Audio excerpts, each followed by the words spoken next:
क्या आपने कभी ऐसे पक्षी देखे हैं जो एक पैर पर खड़े रहते हैं और पूरे झुंड में मानो गुलाबी समंदर जैसे दिखाई देते हैं? फ्लेमिंगो दुनिया के सबसे खूबसूरत गुलाबी पक्षी माने जाते हैं। इनका रंग जन्म से गुलाबी नहीं होता, बल्कि ये झींगा और शैवाल खाने से धीरे धीरे गुलाबी हो जाते हैं। फ्लेमिंगो अक्सर एक पैर पर खड़े रहते हैं। वैज्ञानिक मानते हैं कि ऐसा करके ये अपनी बॉडी का तापमान नियंत्रित करते हैं। ये बहुत ही सामूहिक पक्षी हैं और हजारों की संख्या में बड़े झुंड बनाकर रहते हैं। इनके घोंसले कीचड़ से बने छोटे ज्वालामुखी जैसे दिखते हैं और मादा सिर्फ एक अंडा देती है। फ्लेमिंगो की गर्दन में इंसानों से ज्यादा हड्डियां होती हैं, इसलिए वो अपनी गर्दन को अजीब अजीब तरीके से मोड़ सकते हैं।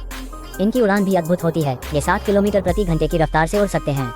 तो दोस्तों, अगली बार जब आप फ्लेमिंगो देखें तो याद रखिएगा, इनका गुलाबी रंग दरअसल इनके खाने की पहचान है।